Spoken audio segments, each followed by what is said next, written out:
논문을 써야겠다라고 생각을 하기 전에 준비 과정에 대해서 이제 얘기를 해보자면, 첫 번째는 내가 얘기했던 페이퍼 블루프린트가 있어. 그래서 준비물이라고 해뒀는데 그냥 내 기준에서 논문을 써야겠다라고 생각이 든다면 그 당시에 있어야 되는 준비물들 중에서 하나가 이제 블루프린트가 되겠지. 그래서 아래에 요 PPT로 요 요약본은 이제, 그래서 블루프린트를 한 번 더 짚고 넘어가자면 논문의 전체적인 흐름을 내가 피겨 바이 피겨로 아니면 인트로 같은 경우에는 어떤 논리별로 이제 쭉 그림을 그려보는 작업이라고 할 수 있겠고, 이거를 피겨를 정확하게 그리거나 완벽하게 그리고 넘어갈 필요는 없다. 그냥 대략적인 전체적인 논문의 스케치라고 생각을 하면 돼.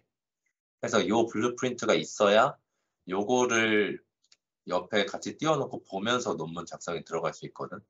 그래서 요거를 이제 먼저 만들어 놓은 다음에, 두 번째는 타겟 저널이야.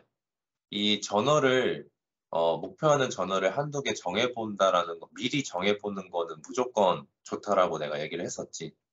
그래서 그 저널을 정하는 이제 기준은 내가 관련돼서 참고한 논문들이 어디에 출판이 되었는지, 그 다음에 출판되지 않은 곳이더라도 내가 지금 쓰려고 하는 이 서브젝트가 이 분야 중에서 어디가 좋은 곳이고, 그 다음에 관련 문헌들이 나온 곳인지, 그 다음에 그런 저널들은 어떤 것을 요구하는지를 토대로 이제 논문을 어떻게 써야 될지를 이제 판단을 한다고 했어. 그래서 목표하는 저널을 일단 선정을 해야 되고, 이거를 정하는 방법은 맨 뒤에 내가 다시 다룰 테니까 뒤를 참고해주고, 그래서 요거를 이제 블루프린트와 함께 이 내가 타겟하고자 하는 저널의 성향을 알고 논문을 쓰는 거랑 나중에 다 써놓고 끼워 맞추는 거랑은 천지 차이다. 그 일을 이제 두 번 할 수 있는 거를 좀 선제적으로 좀 걸을 수가 있고, 그 다음에 이런 생각도 들 거야. 내가 다 써놨는데 만약에 내가 타겟한 저널이 아니고 다른 데다 내면 어떡하지? 뭐 떨어지거나 아니면 교수님과의 상의 끝에 내가 타겟한 것과 다른 데를 내면 어떡하지 했는데, 이거는 내 경험상 괜찮아. 왜냐면 보통 타겟 저널을 잡는 게, 보통은 우리가 임팩트 팩터 기준으로 높은 데를 잡잖아. 뭐 낮은 곳부터 이제 선정을 하는 사람은 없기 때문에, 높은 곳으로 잡기 때문에 결국 우리가 하이 스탠다드의 이점을 가져갈 수가 있어. 그래서 타겟 저널을 선정을 해 놓는 거는 무조건 중요하고 좋다라는 식이고, 또 그 연구를 본인이 하면은 이 정도면은 어디에 낼 수 있겠다라는 감이 본인이 제일 잘 알 거야.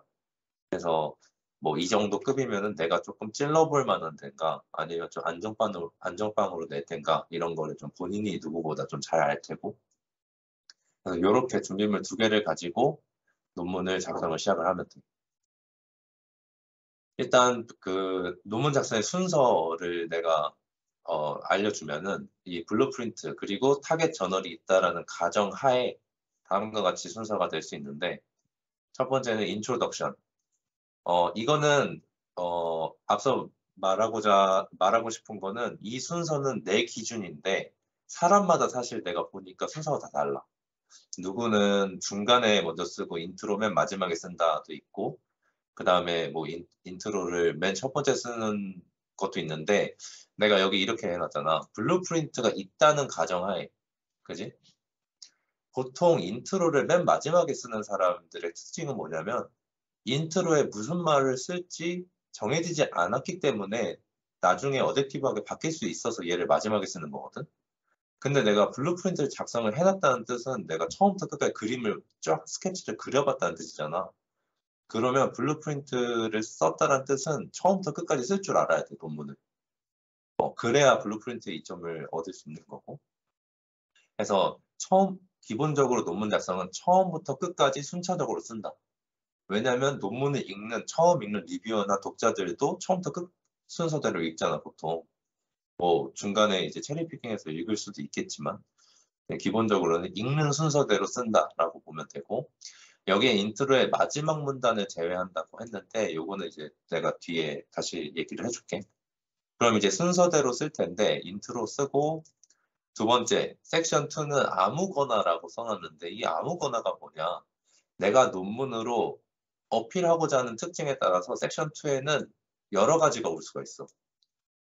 섹션 2에 넣을 게 뭐가 될지는 이제 자신이 정하는 건데 보통 올 수 있는 거는 백그라운드. 어떤 이제 이론적인 백그라운드. 내가 여기 뒤에서 내 제안된 방법을 설명을 할 텐데 너가 여기서 백그라운드를 알면 이해가 쉬워. 라고 하기 위해서 백그라운드를 쓸 수가 있고 아니면 프로블럼 스테이트먼트. 그러니까 내가 지금 설정한 문제가 어느 거를 다루든지 그 다음에 related works가 올 수도 있어.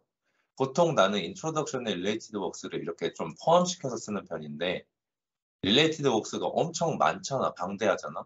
뭐 예를 들어서 내가 어떠한 뭐 특정 분야에 대해서 연구를 하는 게 아니고 뭐 예를 들어 오브젝트 디텍션에 대해서 한다. 그러면 오브젝트 디텍션에 대해서도 뭐를 위한 OD, 뭐를 위한 OD 뭐 많잖아. 그런 거를 굉장히 시스테매틱하게 독자가 알 필요가 있다라고 판단이 들면은 이렇게 떼서 방대하게 쓰는 거야. 근데 그게 아니다. 라고 한다면은 이렇게 따로 뗄 필요는 없겠지. 그다음에 보통 재료 논문이 그런데 재료 논문 같은 경우는 내가 사용한 데이터, 내가 사용한 머터리얼이 중요한 경우가 많아. 그럼 그거를 제한된 방법 전에 설명을 하는 게 용이할 때가 많아. 근데 뭐 재료 논문이 아니고 뭐 예를 들어 시뮬레이션을 했던 걸로 PIN을 한다 하면은 내가 사용한 데이터 그 자체가 중요한 게 아니고 어떤 내가 설정한 문제가 더 중요할 수도 있겠지. 그래서 데이터는 뒤에 뺄 수도 있는 거고. 그래서 뭐 그럴 수도 있고 그 다음에 특정 토픽이 들어갈 수도 있어. 예를 들어서 내가 여기서 제안하고자 하는 방법이 뭔가 CNN이 이제 그 커널을 가지고 슬라이딩 하는 거에 뭔가 본질적인 거를 건드리고 있어. 그러면 우리가 CNN의 제약사항, 리미테이션에 대해서 찝을 필요가 있잖아. 그러면 좀 얘를 말하기 전에 전략적으로 이렇게 이해시키고 넘어가는 게 낫겠지. 그래서 내가 얘기하고 싶은 거는 섹션 2에는 아무거나 올 수 있지만 이 1번과 3번의 징검다리 역할을 해야 돼. 그러니까 내가 제안하는 방법이 중요하잖아. 논문의 제일 큰 골지잖아. 근데 3번을 이해하기에 앞서서 뭔가를 더 섹션 2에 줘야 되는데 뭘 얘기해야 얘를 잘 이해할까 이 마인드로 접근을 해야 되는 거야.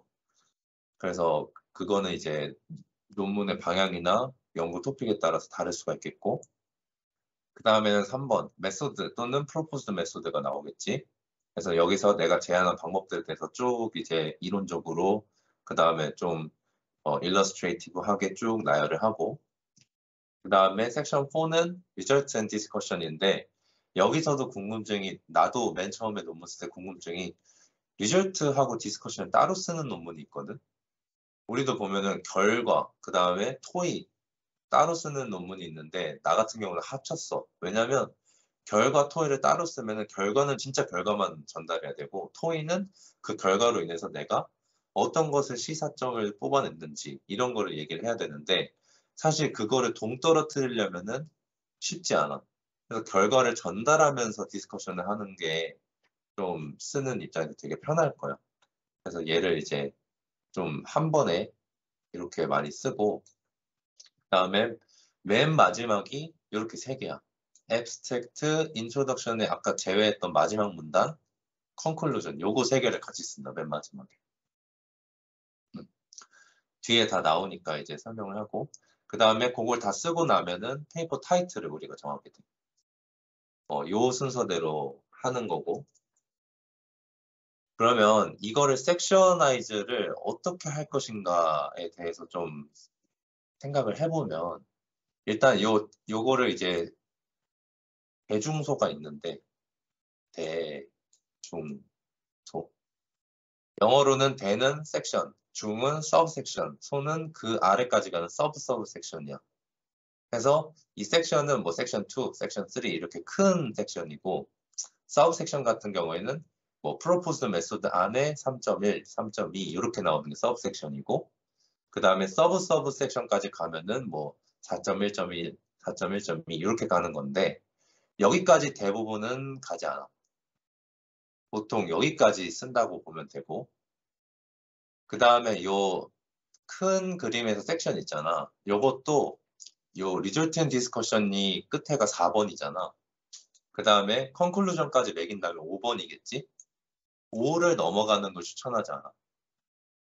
그래서 섹션이 6 이상으로 끝난다 하면은 논문이 너무 길다. 그래서 우리가 섹션을 컨클루전 기준으로 5에서 끝낸다라고 생각을 하자. 이게 좋을 거야. 그래서 기본 룰은 앞에서 보여준 순서와 똑같아. 1번 인트로, 2번, 3번을 설명하기 위해서 이점이 될 만한 아무거나. 그 다음에 3번, 4번 결과. 그 다음에 5번 컨클루전. 그 각각의 3.1, 3.2, 3.3, 4.1, 4.2, 4.3 이런 건 있겠지. 그 다음에 그 서브 섹션 같은 경우에는 나는 길어봐야 4까지만 쓰는 것 같아. 예를 들어 3.4까지 쓰는데 3.5가 넘어간다 하면은 이제 좀 다른 섹션으로 조금 나누던지 그러면은 이제 좀 불가피하게 섹션 5로 끝나는 게 아니라 6으로 끝나겠지. 그 경우가 보통 어느 경우냐면 요 4번에서 그래. 왜냐하면 4번도 결과가 보통은 4.1 데이터 디스크립션, 4.2 뭐 어떤 결과, 4.3 어떤 결과, 4.4 어떤 결과 하고 끝나는데 예를 들어 내가 한 연구가 시뮬레이션 스터디도 하고 익스페리멘털 스터디도 해. 근데 그 시뮬레이션 스터디 안에서도 정량적인 거, 정성적인 거 있고 익스페리멘털 스터디도 정량적인 거, 정성적인 거 있어. 그러면 얘는 4하고 5로 떼어야 되겠지. 그러면 이제 불가피하게 컨클루전이 6번으로 끝나는 거고. 그 정도까지는 용인이 돼. 근데 이제 뭐 그 이상으로 가면은 너무 길다라고 보는 거고. 그 다음에 이건 중요한데 우리가 타겟 저널을 하나 두 개 선정을 했잖아. 그러면 우리가 섹셔나이즈를 할 때 타겟 저널을 벤치마크를 해야 돼. 왜냐면 그 타겟 저널에 어떤 좀 느낌이 있거든. 예를 들어서 좀 특이 케이스긴 한데 MSSP 같은 저널 같은 경우에는 내가 냈던 MSSP 저널은 그 굉장히 시스테매틱한 어블레이션 스터디를 요구를 해. 뭐 예를 들어 이제 하이퍼 파라미터 튜닝도 우리가 뭐 어떤 랜덤 서치나 이런 거 써서 했다가 아니고 하이퍼 파라미터의 어떤 바뀌는 요건에 따라서 센시티비티도 우리가 분석을 좀 하라라고 이제 그 가이드라인에 나와 있어. 그러다 보니까 MSSP의 머신러닝을 썼던 기존의 문헌들을 보니 4.1.1, 4.1.2 이렇게 보통 나눠져 있는 거야. 그러면 그 말은 즉슨 이 저널을 낼 거면 이렇게 해도 된다라는 거겠지. 꼭 이렇게 해야 된다는 건 아니지만 실제로 내가 MSSP 저널 준비할 때 나도 4.1, 4.2 해서 4.4까지 썼었거든. 근데 리뷰를 하고 리비전을 하면서 얘가 불가피하게 4.1.1, 4.1.2 이렇게 나뉘더라고. 그러니까 뭐 전략적이긴 해. 뭐 처음부터 뭐 완벽하게 할 필요는 없으니까 이렇게 해놓고 리비전으로 이렇게 바꾸는 식도 있는데 우리가 확인해야 된다는 거는 이제 기존 문헌이 4.1.1, 4.1.2 이렇게 있으니까 우리가 그걸 해야 된다가 아니고 어쩔 수 없는 이유들로 인해서 내가 이렇게 썼어. 그래도 괜찮다 이거지. 필수는 아니고 괜찮다. 그 다음에 아까 말한 대로 재료 분야 같은 부분은 이 데이터 디스크립션이 보통은 내가 썼던 논문들은 이 리절트 앤 디스커션에 결과들을 전달하기 전에 맨 앞에 얘기하고 들어가거든. 어떤 파라미터를 썼다, 뭐 어떤 문제다 이런 거는 섹션 2에서 얘기하고 뭐 데이터가 전체가 몇 개인데 걔네들은 어떻게 나눠져 있고 뭐 그런 분석은 4.1에서 들어가는데 내가 썼던 그 하이 엔트로피 얼로이 그 저널을 한번 보면은 걔는 머터리얼의 데이터 디스크립션이 섹션 2에 들어가 있어. 왜냐면 그거를 미리 얘기를 해야 얘를 얘기하는 게 좋다라고 판단을 했기 때문에. 그래서 재료 저널이 보통 그렇고 그래서 결론은 타겟 저널을 정하고 내가 벤치마킹하는 페이퍼들 몇 개 있잖아. 문헌조사하면서 생겼을 거 아니야. 걔네들은 섹셔나이즈를 어떻게 했는지를 쭉 리스트업을 해서 그러면 얘네들이 이렇게 섹셔나이즈를 했으니까 나도 조금 비슷하게 뭐 얘를 참고해서 이렇게 해봐야겠다. 이런 식으로 돼야 되는 거지. 큰 이 골지는 유지하되 조금씩 벤치마킹하는 페이퍼들의 튜닝을 해서 섹셔나이즈를 해야 된다. 물론 이 섹셔나이즈를 논문 쓰기 전에 해도 되고 그 다음에 제일 좋은 거는 블루프린트 작성할 때 하면 더 좋겠지 사실. 그때 블루프린트를 써놓으면 그거에 맞게 또 써지는 거니까. 그다음에 논문 작성 툴 같은 경우는 기본 포맷은 이제 연구실에서 드랍박스에 공유되어 있을 거야. 워드로 많이 쓰고. 그러니까 나는 별로 좋아하진 않아. 왜냐면 이 워드 포맷이 보면은 이 줄간 간격이 되게 넓어. 그래서 보통 한 페이지에 한 문단이 거의 꽉 차게 들어가거든. 근데 그거는 쓰는 입장에서 좀 좋지 않고 읽는 입장에서 좀 좋지 않은데 그 차이는 내가 뒤에 또 써놨으니까. 근데 일단 우리는 연구실에 이제 규율을 따라야 되니까 이 워드로 하고 이 특정 저널 같은 경우에는 독자적인 템플릿이 있어. 보통 IEEE 계열 같은 경우는 독자적으로 이런 템플릿을 제공을 해. 그래서 논문을 제출할 때 이 템플릿에 맞게끔 작성해서 내는 게 좀 룰이고 그래서 타겟 저널 이제 선정하고 이제 논문 작성하기 전에 가이드라인을 꼭 참고를 해보고 템플릿이 있는지 없는지를 꼭 확인을 해볼 것.